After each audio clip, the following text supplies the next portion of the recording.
What if I told you that before the God of the Bible, before Yahweh was worshipped in temples of gold, before the prophets ever carved commandments into stone, there were other gods, black gods, who reigned with wisdom, power, and cosmic truth? What if I told you that the story didn't begin in Eden, but on the banks of the Nile, where time itself was born, where gods wore skin the color of obsidian, and their temples stretched higher than any steeple you've ever seen? This is the truth you were never meant to know, not because it wasn't written, but because it was buried, erased, dismantled piece by piece, by scribes who feared your memory more than your sin. The world you inherited wasn't the first. The God you were taught to worship wasn't the original. Long before in the beginning echoed from pulpit to pew, the people of Kemet had already mapped the stars, charted the underworld, named every force in creation. And their gods, they looked like you. They were not figments of mythology and not fairy tales told to children under desert skies. They were systems of sacred science, philosophies wrapped in flesh and form, expressions of divine law manifested through cosmic archetypes. Ra, the sun itself; Osiris, the principle of resurrection; Isis, the divine mother and sacred healer; Thoth, the architect of wisdom, writing, and time; Maat, the embodiment of balance and truth; Set, the challenger of stagnation and keeper of the threshold, and many more. Each god was not merely worshipped, they were studied, respected, understood as forces within nature, within you. These weren't passive idols, these were active energies, and the African priesthoods knew how to work with them. The temples weren't places of blind obedience. They were libraries of vibrational knowledge, initiation centers, spiritual universities thousands of years before the West would claim civilization. And yet, what do you see when you open a textbook? What do you see when you look into most Sunday school lessons? Nothing. The silence is deliberate, calculated, because to admit the truth that black civilizations had gods before Yahweh would upend the entire foundation of Western religious supremacy. It would mean that Africa didn't borrow from the Bible borrowed from Africa, and not just a little. Genesis echoes Egyptian cosmology. Noah's flood is mirrored in Sumerian myths older than Moses. The 10 Commandments, a simplified reflection of the 42 laws of Ma'at, written on papyrus centuries before Sinai. The deeper you dig, the more undeniable it becomes. What you've been told is the beginning was actually someone else's middle. The erasure wasn't accidental. It was the weaponization of faith, the colonial project disguised as salvation. Because once you remove a people's gods, you remove their sense of origin, their power, their identity. That's why they didn't just conquer Africa with swords. They conquered it with scripture. They painted their savior white. They made heaven exclusive. They made hell black.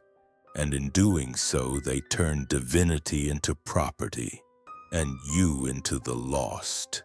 But here's the thing they never expected. Memory doesn't die. It hides. It waits. It sings in the bones of those ready to remember. And if you've made it this far, you're one of them. You've felt it, haven't you? That quiet suspicion that the story was incomplete, that truth was missing from the pages, that something sacred and ancient still pulses beneath your skin. This isn't blasphemy. This is reclamation. Because the first gods humanity honored were not sky-bound tyrants, demanding worship through fear. They were reflections of life itself. They were the rivers, the stars, the birth canal, the breath, and they looked like the very people whose history was stolen and sold back to them as myth. And the moment you allow that truth to sit in your chest is the moment the spell begins to break, because behind every story you've ever been told is a deeper one that leads you not to a distant heaven, but to the throne buried inside your own DNA. And the first key to that door is knowing this. The gods of the Bible were not the first. They were not even original. They were successors, appropriators, echoes, but the first gods, the ones who shaped the stars, whispered to the pyramids, and knew the secrets of spirit and science alike, were black, and their names still vibrate in the soul of the earth, waiting for you to speak them again. So speak, because they are listening. And one of them was the sun itself, and his name was Ra. You've felt him every morning, you've bowed without knowing it, opened your eyes to his light and called it just the sun. But in the temples of Kemet, he was never just anything. He was everything, and his name was Ra. Ra was not a myth. He was the definition of reality itself, not just the star that lit the sky, but the source of consciousness, order, heat, energy, and time. Every sunrise wasn't just a rotation of the earth, it was the rebirth of the divine. The moment the black god awakened, not from sleep, but from the underworld he traveled through each night. Yes, Ra moved through realms, not just across the sky like some lazy arc, but through dimensions, spiritual layers of chaos, darkness, temptation, and death. And every evening he descended, not as a failure, but as a warrior, facing the serpent Apep in the deepest void to defend creation from dissolution. That was the real gospel before gospel. A black god riding a solar boat across cosmic waters, with other deities standing beside him as protectors, fighting the very force that seeks to devour truth. Every single night, Ra descended into the unseen, so that light could rise again. And what did the people of Kemet do? They built temples facing east. They greeted the sun as if greeting God himself, because they were. And they didn't just worship with hands raised. They worshipped with knowledge. They tracked solar movements with precision. They aligned pyramids, obelisks, and sacred geometry to reflect celestial harmony. This wasn't superstition. This was science infused with soul, mathematics married to spirit, a civilization that understood that the sun wasn't just a ball of gas. It was the divine made visible, and the divine looked like them. Let that sit. Ra was often depicted with a golden disk, yes. But the priests knew the sun's radiance was birthed in blackness. Ra rose from Nun, the primordial waters which held the infinite potential of all things. And do you know what color those cosmic waters were? They weren't blue, they were black. Because in Kemet, blackness didn't mean sin, it meant fertility, creation, power, and origin. So when they carved Ra's stories into stone, they didn't need to bleach his skin, and they didn't fear his reflection. They honored it. But that was before outsiders came, before foreign empires, with pale gods and whitewashed scriptures, declared war on ancient memory. Before they turned the sun from a god into just another object. They took Ra's name and buried it under phrases like pagan and myth. They replaced cosmic wisdom with commandments, replaced understanding with obedience, replaced presence with promises, and most of all, they replaced Ra with Yahweh. Now pause. This isn't an attack on belief. This is an excavation, because even in the Bible, there are whispers of the old sun god. Malachi 4:2 calls the Messiah the Son of Righteousness. Psalm 84:11 says the Lord God is a sun and shield, but no one questioned why. Because the memory was already fading, the names were changing, the lineage was severed. But Ra never disappeared. He still burns in every solar panel, every crop, every heartbeat regulated by circadian rhythm. You carry him in your skin, your melanin soaking in his rays, transforming light into life. Ra is not gone. He just got renamed, reskinned, redefined by those who needed your gods to look like strangers, but go back. Not to textbooks, but to tomb walls, scrolls, and oral traditions. Ra was the first king, the first light, the first rhythm. And from him the pantheon was born, not in competition, but in harmony, because the black gods of old didn't demand monotheistic control. They modeled divine cooperation. And Ra, being the source, didn't need to dominate. He gave, he generated, he illuminated everything without judgment. He burned away illusion, he exposed lies, he kept Ma'at, the balance of truth, visible to all. So what does it mean that we forgot him? It means we forgot that light comes through darkness, that divinity can shine from blackness, that you were never separate from the sun. You were made in its image. You see, the first God humanity ever truly recognized was not distant, not jealous, not wrathful. He was warmth. He was order. He was present, and his name was Ra. But Ra was not alone, because in the beginning there wasn't just the sun in the sky. There was a sacred union beneath it, a mother, a womb, a divine feminine force so powerful she gave birth to gods and kings alike. And they called her Isis. They called her Aset in the ancient tongue. Long before the Greeks renamed her Isis, she was not just a goddess. She was the goddess, the mother of magic, the architect of resurrection, the black womb from which the divine was born.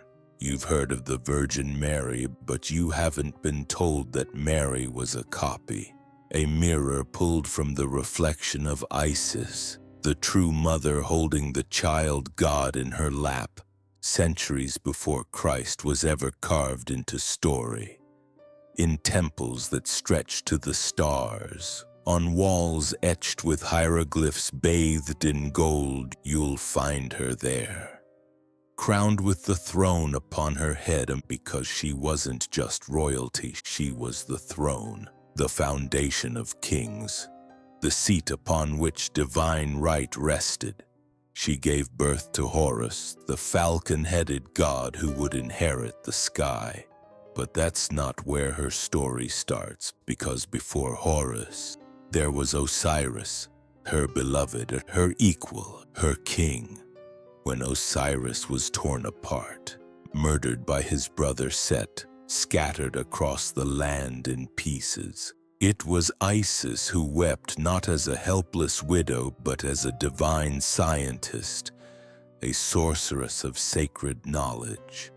She searched the earth, gathering each piece of Osiris's broken body, putting him back together through devotion, will, and ancient rites. She resurrected him, brought life where death had claimed dominion, conceived a child not from lust or chance, but from ritual, memory, and love that defied decay.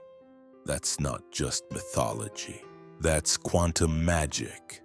That's sacred anatomy. That's alchemy before the West even knew the word. She was called the Lady of 10,000 Names because no single name could capture her vastness. Goddess of healing, goddess of the throne, goddess of nature, goddess of protection, wife, widow, mother, magician, memory. And when Rome came, they stole her too, painted her in marble and forgot her skin was dark, gave her a Latin name and erased the riverbanks where she once ruled. But she remained. Even Christianity couldn't unseat her. She returned through back doors as Mary, as the Black Madonna, as the archetype of the sacred feminine hidden beneath doctrine. Because you can't erase energy. You can't cancel a frequency that's coded into the soul of a people.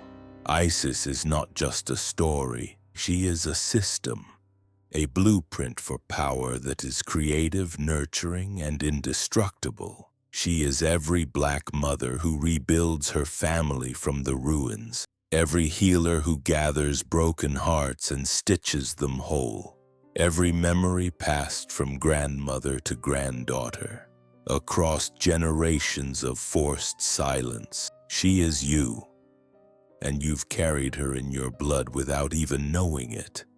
That's why her name stirs something ancient in your bones, why her image, wings outstretched, arms embracing the cosmos, feels like home. Because before you knew God as Father, you knew God as Mother, and she didn't punish you for your curiosity. She rewarded it. She taught you the hidden arts. She whispered incantations in your sleep. She taught that magic wasn't a sin, it was your inheritance. The temples of Isis weren't places of fear. They were hospitals of the spirit, centers of sacred feminine wisdom. Priestesses trained for decades in medicine, astronomy, dream interpretation, and spiritual warfare. And when the invaders came, when the empires burned the scrolls and crucified the sacred, they feared Isis most of all. Because she couldn't be broken, couldn't be erased, couldn't be silenced. She was not just a wife mourning her husband. She was the memory of what was lost. And in every age since, she has returned to those ready to remember. You see, Isis holds more than her son. She holds the map, the secrets of death and life, destruction and renewal, loss and return. And when her story is retold, she always leads you somewhere deeper, because her love for Osiris was not the end. It was the beginning of a divine child, whose eye would see everything, whose destiny was to reclaim the heavens. And that child, he was Horus, the god of perception, the eye that sees both the visible and the hidden, and he too has been rewritten, misunderstood, stripped of his blackness and bound in mythology. But Horus is not myth. He is the mirror, he is vision, he is vengeance transformed into balance. And his story begins with the eye. It's on your jewelry, on your t-shirts, your tattoos, that mysterious eye with a spiral beneath called the Eye of Horus. But do you know what it really is? Because what they told you, that it's just a symbol of protection, that's only the surface, a pixel in the full image. Because the Eye of Horus was more than a charm. It was a technology, a map of perception, a divine interface between the brain, the body, and the cosmos. You see, when Horus lost his eye in battle with Set, the one who murdered his father, Osiris, he didn't lose vision. He gained sight. He gained the kind of perception that only comes after pain. And when Thoth, the god of wisdom, restored it, it wasn't just about healing, it was an upgrade. Like reinstalling divine code into the human machine. And that's exactly what the eye was. A blueprint, not of superstition, but of science, because the eye of Horus is an anatomical diagram hidden in plain sight. It maps directly onto the human brain, the corpus callosum, the thalamus, the pineal gland, all represented within that sacred geometry. Don't believe it? Overlay the eye onto a cross-section of the human head. You'll see it. The pineal gland, called the seat of the soul, lies precisely where the eye's spiral curves. That's not coincidence. That's design. Kemet knew. The priests of old weren't just priests. They were neurologists, astronomers, energy engineers, and the Eye of Horus was their user manual. Each part of the eye represented a different human sense: smell, taste, sight, touch, hearing, and thought. 6 parts, each corresponding to a fraction: half, 1/4, 1/8, 1/16, 1/32, 1/64. All parts of a sacred mathematical whole. You know what that adds up to? Always just slightly incomplete.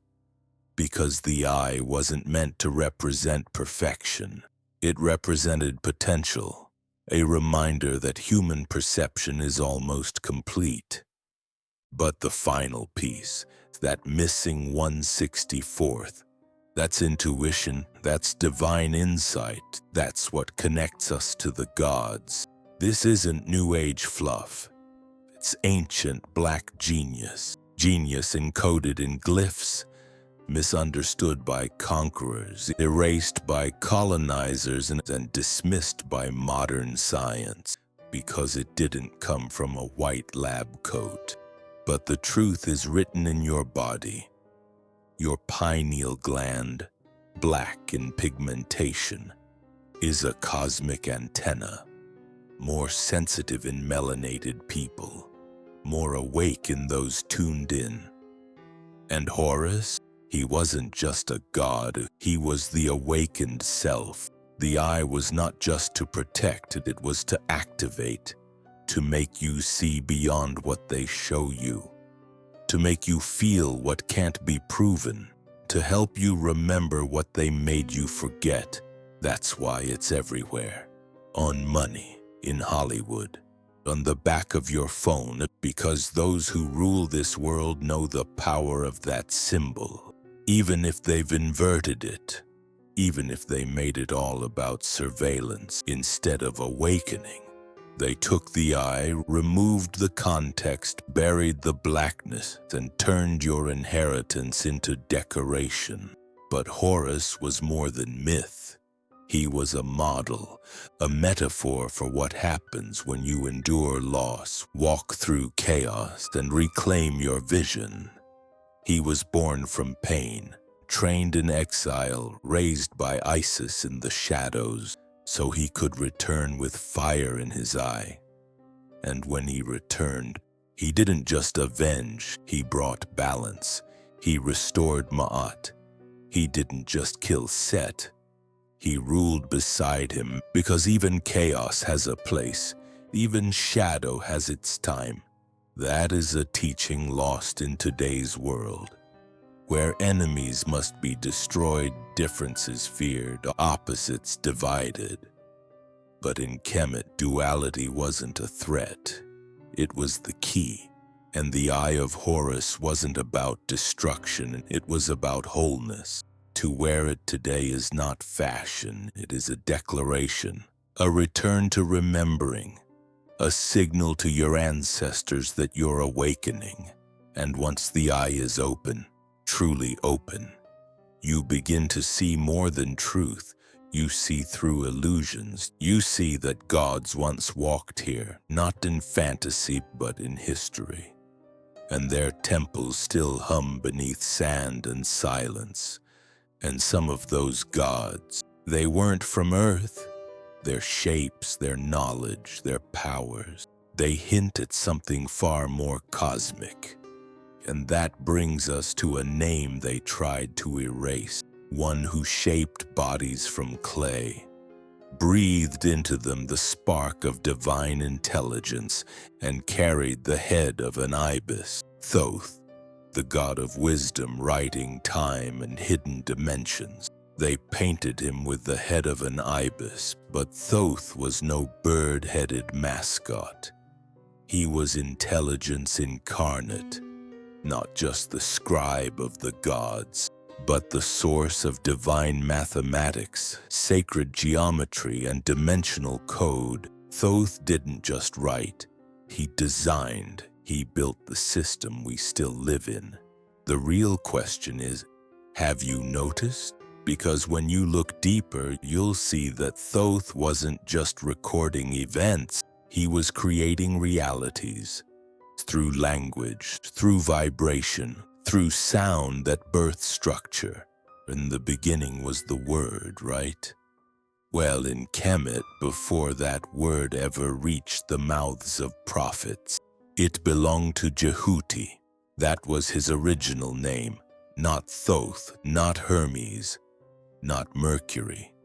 Jehuti, keeper of the Akashic records before the world knew how to spell it. They say he invented writing, but what they don't tell you is that writing, to him, was not just marks on papyrus. It was the technology of manifestation. To write was to summon. To define was to create form, and he wasn't transcribing, he was generating. That's why the Greeks later called him Hermes Trismegistus, the thrice great god of wisdom, alchemy, and the celestial sciences. Because his teachings moved through civilization like whispers passed between dimensions. He was there in Atlantis, he was there in Sumer, he was there in Kemet. And his fingerprints are all over sacred geometry. From the flower of life to the Metatron's cube, Thoth's wisdom was not bound by time. He understood time as a spiral, a loop of layered moments repeating across space, and he taught the Kemetic priests how to navigate those spirals. They called him the master of time because he could bend it, pause it, stretch it, rewrite it. Imagine a god who not only observes history, but shapes its very architecture. That was Thoth. He invented the 365-day calendar, not because he wanted to track birthdays, but because the cycles of the stars were coded into the fate of nations. He was the reason temples were aligned with celestial events, the reason pyramids reflected constellations. He taught that Earth was a mirror and the sky was a scroll, but they didn't just honor him with ink and statues. They built machines in his image, temples designed to channel sound, structures to resonate with specific frequencies to tune the human body into alignment. Because Thoth knew sound was not entertainment, it was architecture. And what of his emerald tablets? They were not mere legends, they were crystalline discs encoded with sacred instruction, passed from world to world, translated, misunderstood, hidden, and scattered. One line alone has survived every translation, every age, every religion. As above, so below. Simple, but it's the backbone of reality. What happens in spirit happens in flesh. What happens in mind echoes in matter. You change the blueprint, you change the building. That was the heart of Thoth's teaching. You are not separate from the system. You are the code and the coder. You are the story and the pen.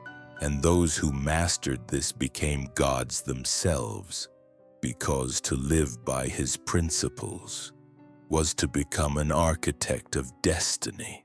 But the colonizers didn't want you building.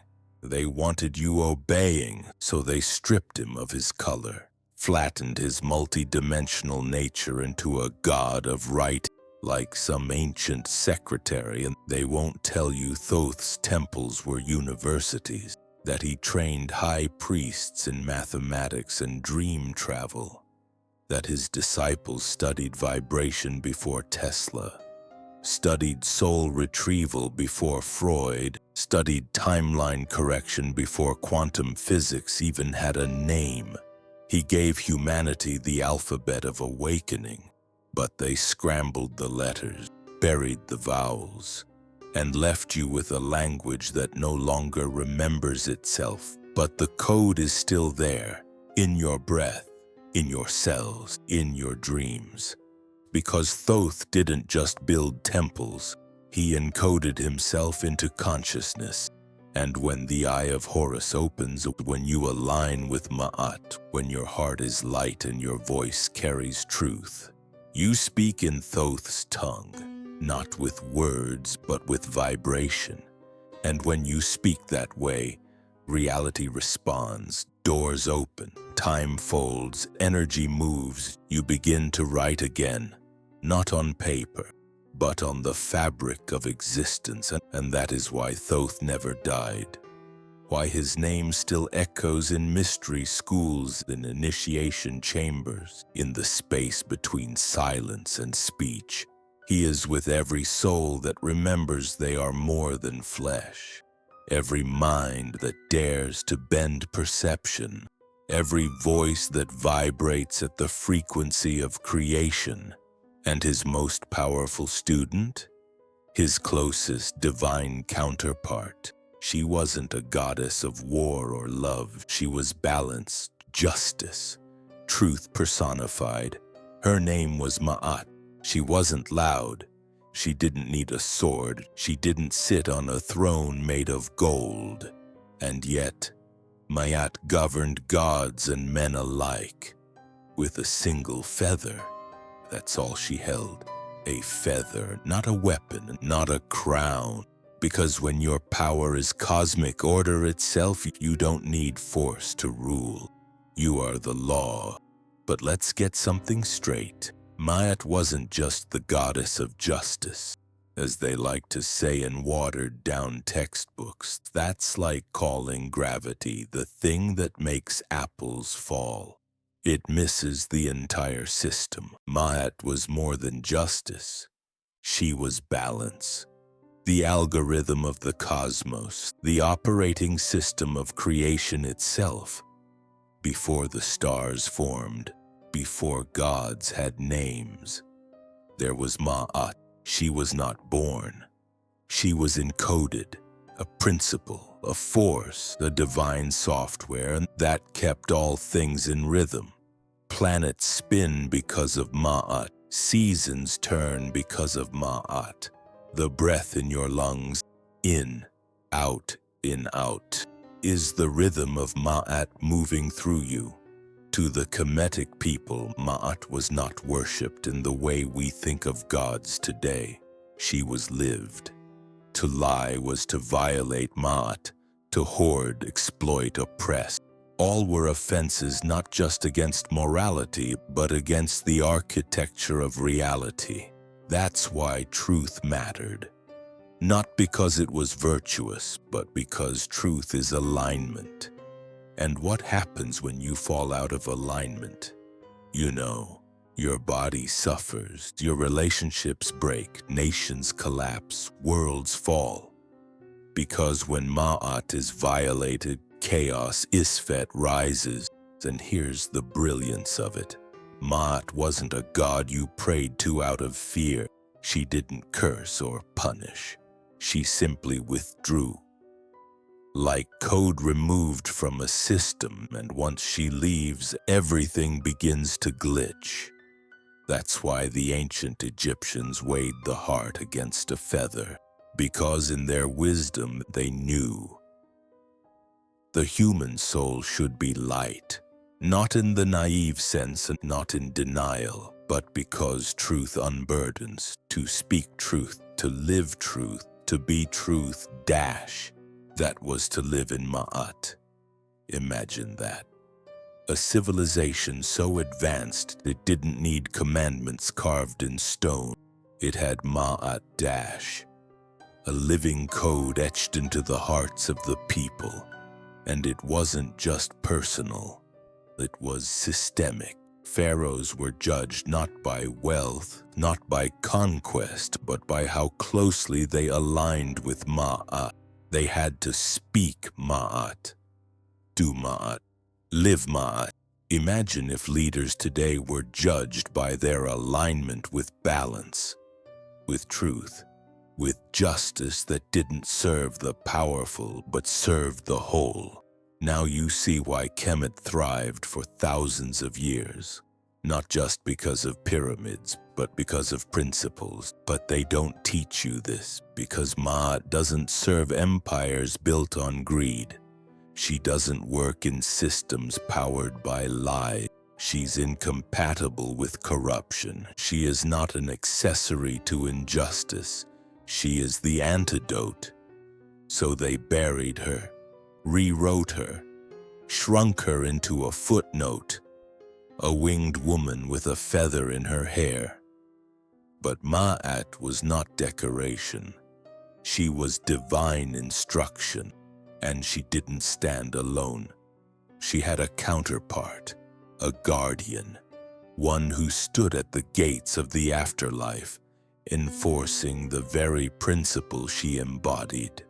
His name was Anubis, and when the soul reached the Hall of Two Truths, it was Anubis who led the dead to have their heart weighed, not against rules and not against sins, but against Ma'at.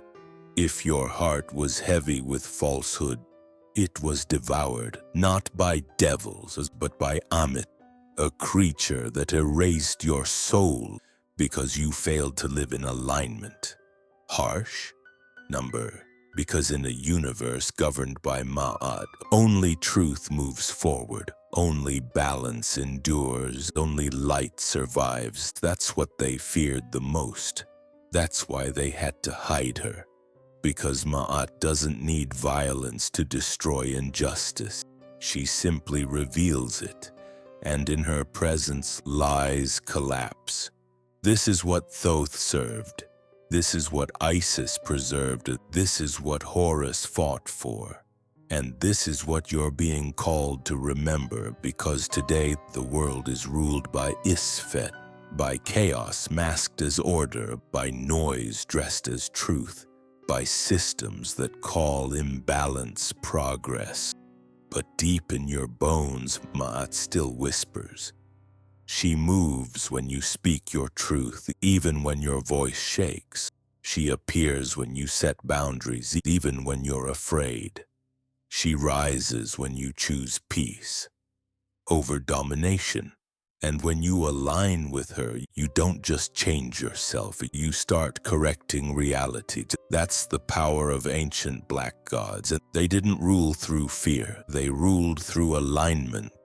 And the next God we speak of, he understood that principle so deeply, he governed the underworld not with fire, but with rhythm, with memory, with resurrection. His name was Osiris. They called him the god of the dead, but Osiris was never about death. He was the code of what comes after, the divine pattern of return. The map etched into every seed, every setting sun, every buried truth destined to rise again.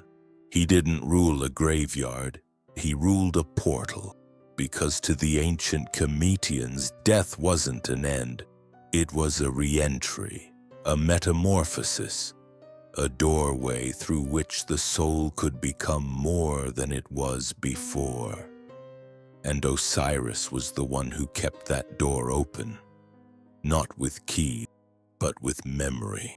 His body was scattered, his story fragmented, but that was no tragedy. That was initiation, because Osiris was the blueprint for what happens when a god is broken and still becomes eternal. They say Set killed him.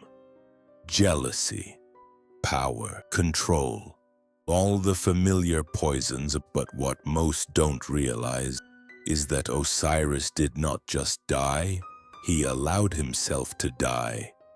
Because sometimes the god must descend so the world can learn how to rise. Osiris entered the underworld, not as a victim, but as an architect of resurrection. And it was Isis, his partner, his mirror, who gathered his pieces, not to restore him as he was, but to rebirth something new.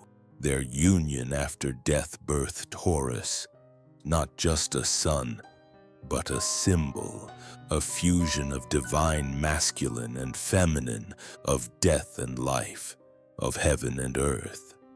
Osiris taught humanity how to return to themselves, even after trauma, even after betrayal, even after fragmentation. He was the original myth of becoming whole again, after being torn apart. And that is what resurrection really means. Not floating in clouds, not escaping the body, but remembering your power when the world has tried to erase it. Osiris sits on a throne in the underworld because he earned it, not by conquest, but by reassembling truth from brokenness. He wears the crown of Upper Egypt because he reigns from the roots of the soul. And what did Kemet call this process of becoming whole again? Wenifer. It means the eternally good being, the one who endures, the one who rises with wisdom from what tried to destroy him. Osiris wasn't feared by the people. He was loved because he met every soul after death, not with wrath, but with understanding. He weighed not their sins, but their truth. Because he had lived the pain of betrayal, he knew what it meant to be dismembered. By family, by systems, by stories that sought to erase you, and still he came back. Not as a warrior, but as a guide. That's the mystery. Osiris teaches you that your greatest return comes after your deepest descent, and in the black spiritual systems that echoed through Ethiopia, Nubia, the Congo. This wasn't myth, it was a living science. The initiation chambers beneath pyramids were not tombs, they were resurrection temples. Students entered as neophytes, faced symbolic death, isolation, silence, darkness, then emerged as living God. That was Osiris's path. They encoded his story in architecture, in ritual, in star maps that aligned with Orion, because they believed Osiris lived among the stars. He was immortal memory, the one who taught that healing is a return to divine order. And here's what they don't want you to realize. You are Osiris every time you fall and rise, every time you lose parts of yourself, and then slowly, painfully, lovingly put yourself back together. Every time you resist the voice that says you're broken, and instead say, I'm becoming. Every moment of healing, of truth-telling, of facing your shadow. That is resurrection. That is you sitting on your throne, and just like Osiris, you don't do it alone. You need your Isis, your divine counterpart, the part of you that believes you're worth gathering. The healer within who says, you are not lost, you are just scattered, let's bring you back. And when you do, you become a gateway, a king or queen of your own underworld. That's what the ancestors knew. That's why they honored Osiris with black skin. the color of fertile soil, the color of potential, the color of rebirth. He wasn't just a god, he was the instruction manual for how to transform pain into power. And once you understand that, you'll realize they've kept this from you for a reason, because a resurrected people are a dangerous people, a people who know they can rise again, can't be conquered.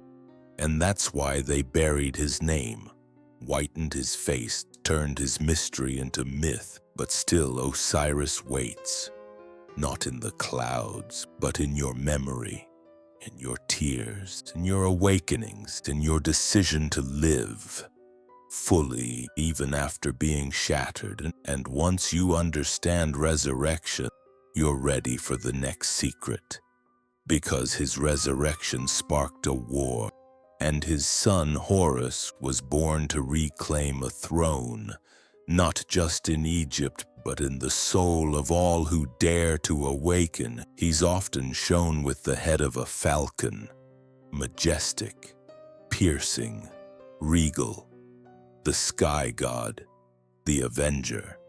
But Horus wasn't just flying through clouds. He was flying through consciousness, because Horus didn't just inherit a kingdom. He inherited a wound, born of a murdered father, raised in hiding, trained by gods and spirits in the shadows of exile. Horus didn't come to power by birthright alone. He came through pain, and that pain gave him sight. Not just vision, inner sight, perception beyond illusion. The kind of vision that sees not just what is, but what could be. They called it the Eye of Horus. But it wasn't just an eye, it was a technology, a map of consciousness, a sacred geometry of knowing. A portal that once opened let you perceive both the material and the spiritual in perfect harmony. The eye was his gift, but also his sacrifice, because in his epic battle against Set, the god of chaos, Horus lost his eye. And in that loss he learned the deepest truth of all.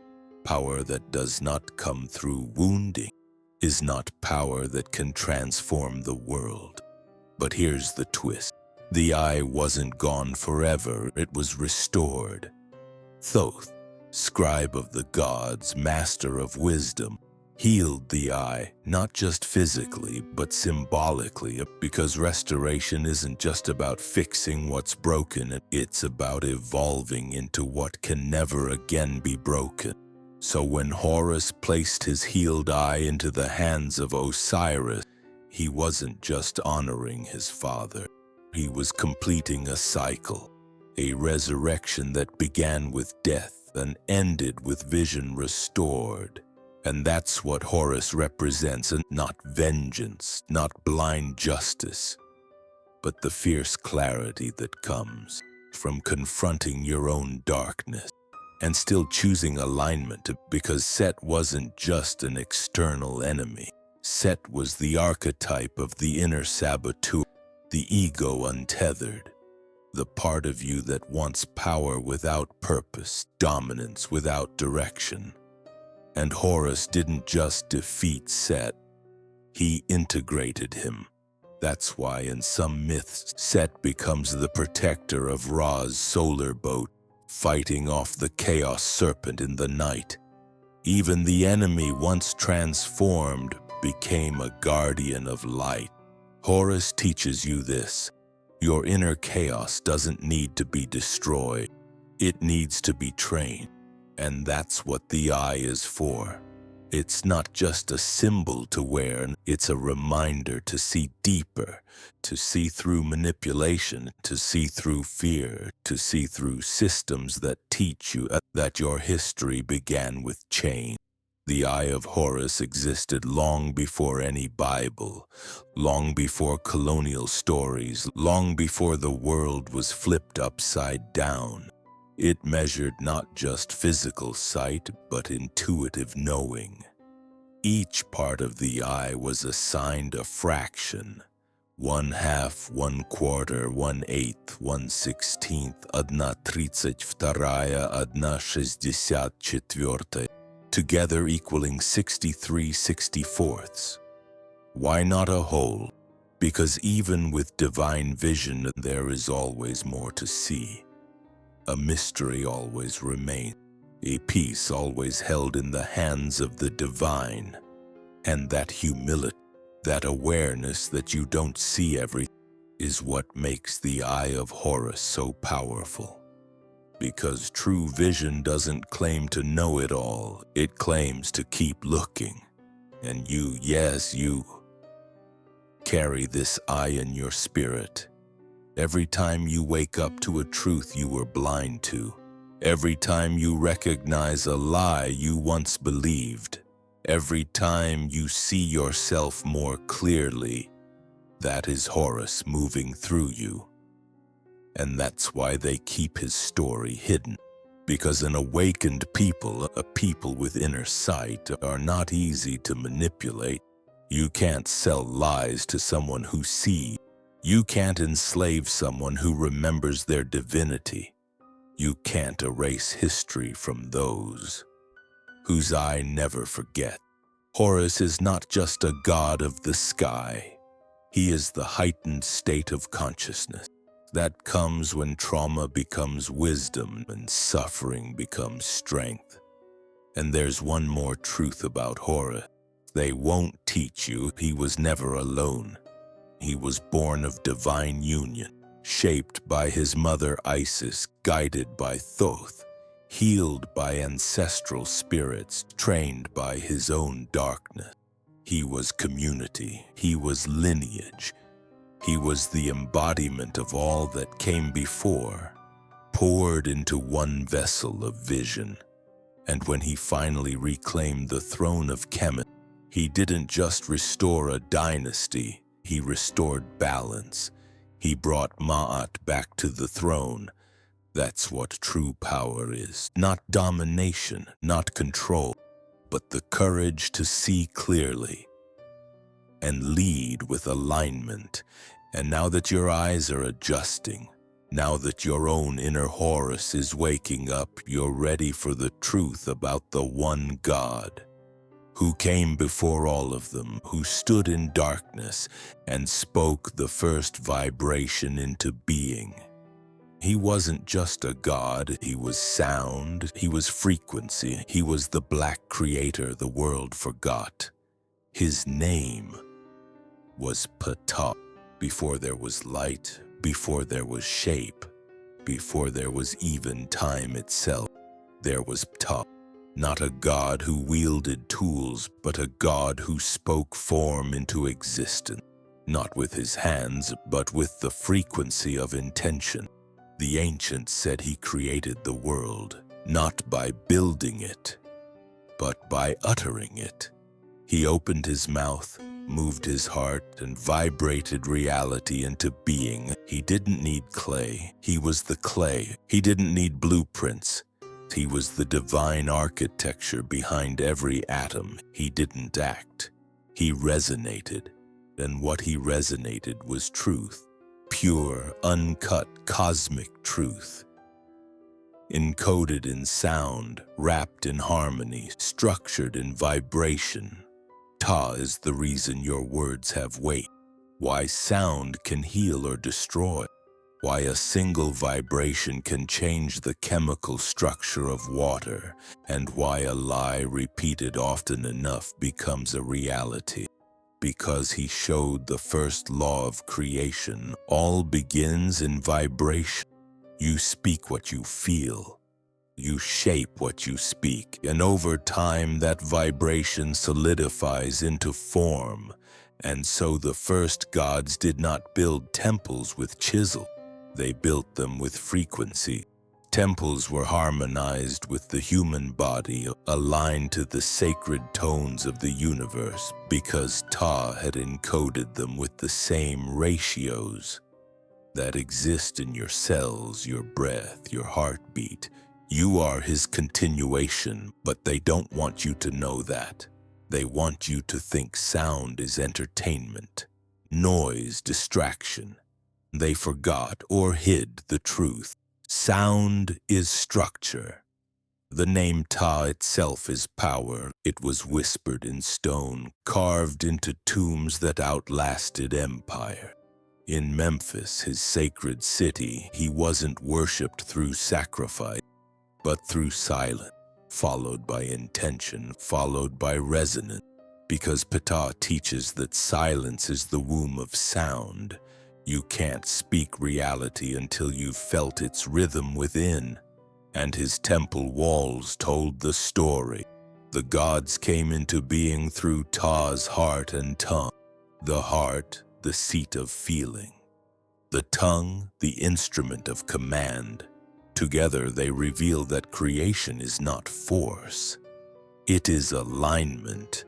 What you feel becomes what you say. What you say becomes what you shape. You've been told creation is a myth, but creation is happening every time you speak.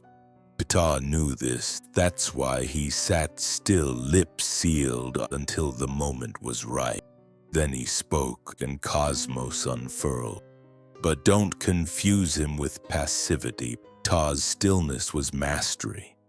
He didn't act from impulse. He acted from vibration in resonance with the divine order. That's why his statues are often wrapped in a tight shroud, not as a mummy, but as a symbol of containment. The God who held infinite power within and only released it with purpose. That is black divinity. Not wild chaos, but calibrated power, the silence that holds storm. Ptah's legacy didn't fade with time. It echoed in the Dogon priests who used tone to chart the stars, in the griots who preserved entire histories through sound, in the chants, hums, moans, and drum. That formed the lifeblood of black spiritual systems across the earth. He was there in every note, every cadence, every vibration that carried wisdom through centuries of forgetting. Even your voice carries him. Every word you speak, every rhythm you move in, every hum that rises from your chest is your creative force in action. And yet, most have been taught to speak death, to echo defeat, to repeat what systems told them about who they are and what they're worth. But what if your words could undo curses? What if your voice, aligned with your heart, could restructure your life, your lineage, your destiny? Ptah says it can, because vibration doesn't care who uses it. It only responds to intention and resonance. That's why the ancients didn't just talk. They chanted, they sang. They called the names of the gods with vibration. They didn't beg. They activated. And that is what's been stolen. Your connection to sound as sacred engineering. But it's not gone. It's dormant, waiting for someone like you to stop speaking powerlessly and start sounding like the God you are, because once you do, you don't just pray. You construct. You don't just wish, you vibrate into being. And that's why Ptah matters now more than ever. In a world full of noise, he reminds you, silence plus intention plus vibration equals manifestation. You are not separate from him. You are his echo, his prototype, his rebirth. And once you learn how to shape with sound, you begin to remember the gods who shaped your DNA with rhythm. And one of those gods was not worshipped in temple. He was the temple, the living throne, the divine embodiment of masculine harmony and justice. His name was Mahez. When you hear Mahez, they might show you a lion-headed warrior, a symbol of ferocity and a god of war. But what they leave out is that Mahez wasn't about violence. He was about order through righteous force. He wasn't some chaotic beast raging in bloodlust. He was the divine masculine refined, not aggressive for the sake of ego, but protective for the sake of cosmic balance. He was the guardian flame that rose when injustice broke the law of Ma'at. And he didn't just roar, he listened to the rhythms of nature, to the cries of the oppressed, to the trembling of the scales that tipped too far toward chaos. Mahes came not to destroy blindly, but to correct precisely, because true masculine energy doesn't dominate. It defends, it doesn't conquer, it contains, it doesn't bully, it builds. And in the temples of ancient Kemet, Mahes was invoked not just for war, but for integrity. He was the embodiment of action guided by purpose. But let's go deeper. Mahes was called the Lord of the Knife. The blade wasn't a tool of terror. It was the instrument that cut through illusion, that severed falsehood, that trimmed back the overgrowth of ego and imbalance. And when he moved with precision. Every strike carried the weight of truth. Every roar shook loose the lies hiding in silence. And who was his mother? Sekhmet, the lioness goddess, the bringer of plagues and healing, the goddess of divine rage and sacred medicine. Mahes inherited both her fire and her wisdom. He was not a product of impulse. He was the next step in evolution, the masculine born from divine feminine heat. Not to overshadow her, but to extend her mission. So when Mahes stood in battle, he wasn't just swinging a sword. He was weighing your soul with his flame. He asked, "Are your actions aligned with cosmic law? Is your power rooted in balance or in greed? Are you rising to protect life or to feed your shadow?" And if your answer was the latter, you met the lion not as a protector, but as a reckoning. Because Mahes teaches this: the divine masculine is not dormant, it is watching, it is waiting. And when injustice grows too bold, when chaos marches into sacred space, the lion doesn't hesitate. He rises, but don't mistake his fierceness for cruelty. And the lion protects the cubs, he guards the pride, he roams to make sure no predator overreaches, and when he lays down, the land breathes easier. That's the kind of masculine the world forgot, the kind that doesn't just destroy but defends the future.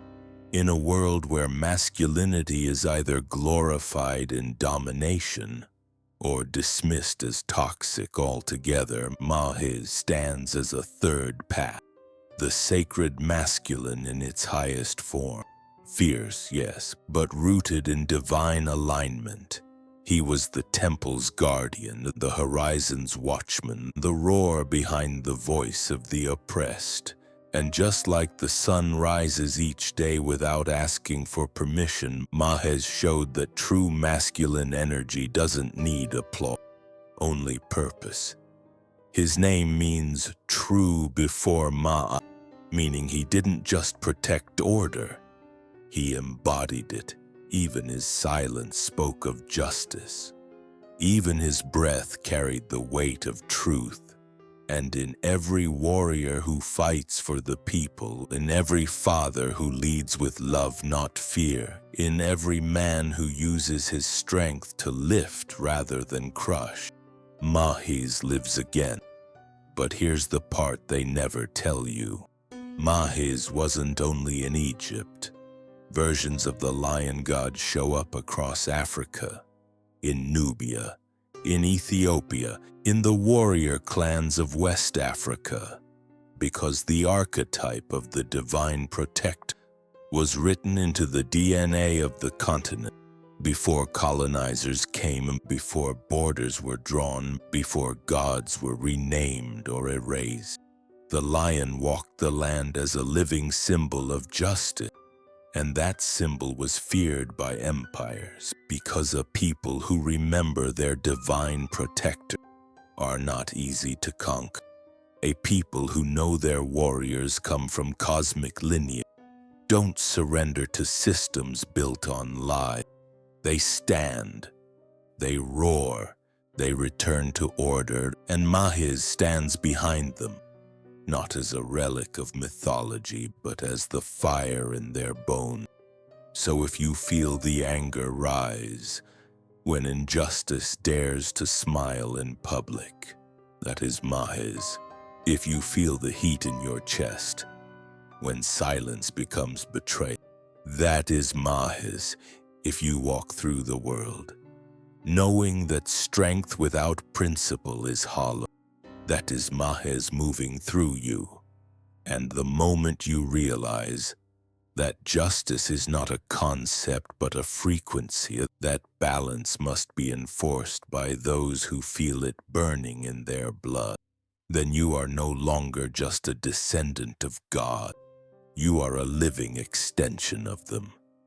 And as the roar of Mahiz echoes through time, he calls you to remember the next truth, that before the gods of empire and control, there was a goddess with skin of night, stars in her veins, and a body that bent over the world to protect it. Her name was Nut, and she wasn't just the sky. She was the cosmos itself. Look up. The stars you see, they're not just lights. They are cells in the body of Nut. She is not beneath the stars. She is the star, not a sky goddess like those of later myth, but a cosmic mother, a living cosmos bending over the earth with outstretched limbs, her body arched to shield and to birth. She was not just the heavens, she was the horizon, she was the beginning, and she was the gate between realms. The ancients didn't look at the night sky with fear. They looked with reverence, because Nut was watching. She was the arc of time itself. The day began when she birthed the sun, Ra, every morning from her mouth, and the day ended when she swallowed him at dusk. Over and over, the great cycle, the never-ending labor of cosmic rebirth. And yet, they tell you she was just a myth. They erased what she really was. The reminder that the feminine is cosmic, that creation is embodied in woman, that the womb is a portal between galaxies. Because to the ancient Africans, the body of Nut wasn't symbolic. It was literal cosmic architecture. She was the dome of stars, the dark matter between the light, the sacred silence between the pulses of energy. And her body wasn't bare. It was painted with stars, etched with the constellations that mapped time, memory, and fate. Nut was not passive. She held the balance of the worlds. She separated earth and sky, not to divide, but to protect the sacred space in between, where humans would awaken. The in-between, the liminal, that is her domain. She taught that between night and day, life is born. Between death and rebirth, the soul awakens. Between the inhale and the exhale, spirit speaks. And in every in-between moment of your life, that's Nut holding you. She holds you when you're not yet who you were and not yet who you will be. When you've let go but haven't landed, that is her space, the great arch of divine patience. She is why the ancestors looked to the sky, not for direction, but for memory. Because in Nut's body were the stories of the star. She held the records, she held the names, she held the blueprint of the soul's journey. When you looked up, you weren't looking out. You were looking in dash, into the mind of the mother that birthed every god you know. because Nut birthed the Neteru. She gave birth to Isis, Osiris, Seth, Nephthys, and Horus. Her womb was not a metaphor. It was the engine of divine descent. She birthed divinity into existence, and then she watched over it. Silent, cosmic, eternal. And when you die, it is said your soul returns to her, that she swallows you, not to end you, but to recycle you into the stars. You are not lost, you are reseeded. This is the truth they buried. Because if you knew the mother of the gods was black, cosmic, and eternal, you'd understand something dangerous, that the womb is not just human, it is universal. That women don't just carry babies, they carry timelines. That black women don't just birth life, they echo the same rhythm Nut used to cradle the galaxies. And that understanding, that's power, that's legacy. That's why colonizers reduced her to sky goddess, folks. That's why religions tried to replace her with patriarchal heaven.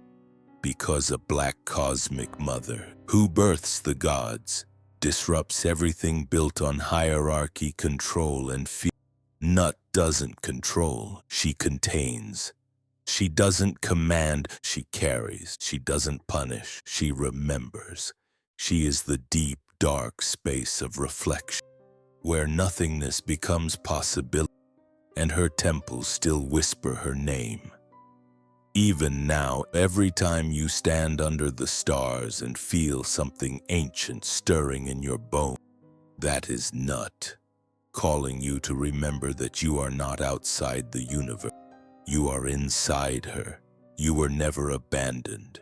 You were never lost. You were always in her arms, and every time you stretch, every time you open yourself to something new, every time you let yourself hold the unknown without fear, you mirror her, because you too are a womb, a cosmos, a container of infinite things waiting to be born.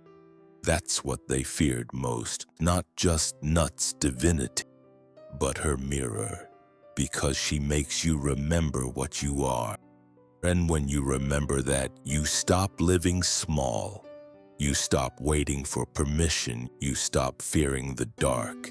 You begin to feel the rhythm of rebirth. You begin to hear the ancestors whispering through stars. You begin to stand as a child of the cosmos with the strength of Nut cradling your path. And when you look back down from that memory, you begin to see others differently. You begin to see who else remembers, like the one they called the great trickster, the shapeshifter, the one they turned into a villain. But his story was deeper than deception. He wasn't just chaos, he was the shadow we're meant to integrate, and his name was Set. They told you Set was evil, that he murdered his brother Osiris out of jealousy, that he was the god of storms, of violence, of chaos, but they never told you the whole story. Because Set Dash was not a devil. He was not some fallen figure hiding in darkness. He was the shadow of power itself, the force that reveals whether your foundation is real or an illusion. He wasn't created to destroy the world. He existed to test it, to pressure the boundaries, to challenge the complacent, to burn away the weak structures. Because Set was never just chaos. He was sacred disruption. When you build a kingdom out of comfort, Set comes to shake it. When your ego builds a throne of lies, Set storms in to topple it. Not to be cruel, but because truth can't grow in a cage. He is the energy that breaks things when you refuse to evolve, and that makes people afraid of him. Because Set doesn't ask politely. He shows up with wind and fire and asks, Who are you when everything falls apart? That question is terrifying and liberating, because Set, like every shadow, doesn't come to destroy you. He comes to show you what you've been avoiding, and if you don't know how to face him, you project your fear onto him. You call him evil, you demonize him, you make him the villain so you don't have to look at your own unhealed chaos. But Set is part of the divine order. In Kemet, he wasn't always seen as corrupt. He was necessary. Respect, the protector of Ra's solar boat as it passed through the underworld, the one who fought the serpent Apep, the embodiment of true disorder. Understand this. Set fought chaos not because he hated it, but because he understood it, because he was it, and only one who walks the edge of chaos can battle what lives within it. So he stood at the prow of Ra's ship every night, slaying the dragon of dissolution, keeping the balance intact. The same Set they tried to erase, the same god they turned into a demon. He became hated only after empires rose that couldn't handle truth outside of control, because once Set killed Osiris, they wrote him as jealous, as cruel, as lost. But they left out that Osiris represented stagnation, a king of the old world. And Set didn't kill to conquer. He killed to reset the cycle. Even his name, Satek, relates to confusion, foreignness, boundary. He was the outsider energy, the misunderstood force, the holy outcast. And if you've ever felt like the black sheep, if you've ever been shunned for being different, for questioning the narrative, for speaking a truth that burned bridges, then you know September. Set lives in every whistleblower, every outlier, every soul who challenged the status quo and paid the price for it. They made him a monster because he threatened power built on appearance, because Set burns away the masks. He brings the storm so you can meet your real self, and when he's not acknowledged, he turns bitter, corrupted, because all shadow needs light, and all power needs reflection. Without balance, Set becomes rage. But with consciousness, he becomes transformation. He is the pain that births healing, the collapse that builds new temples, and the fire that doesn't just destroy, it forges. And here's the most important truth. You don't defeat Set by running. You face him. You look him in the eye and ask, what part of me needs to die so I can evolve? Because Set is not your enemy. He's your mirror, and in that mirror you find the raw materials of divinity, not the pretty kind, not the safe kind, but the real kind, the kind that stands after the flood, hands covered in ash, but eyes full of truth. And if you claim him, if you reclaim him, you stop being afraid of chaos. You stop being afraid of your own power. Because when Set is integrated, you become whole. You walk with strength that doesn't need applause. You carry wounds that become wisdom. You burn, but you rise. Set was the force that showed Horus who he really was. He was the challenge that birthed clarity, the shadow that made the light sharp. And the old gods knew you need both. Ra and Set, Ma'at and challenge, order and disruption. Because a world without Set is a world without growth. So the next time your life collapses, the next time the storm comes uninvited, don't just pray for escape. Ask yourself, is this the God of sacred chaos and calling me to remember who I am? Because if it is, then you're not being punished. You're being prepared. You're being broken open. so the divine within you can rise, just like the gods who were never dead, just hidden, and it's time you remembered all of them.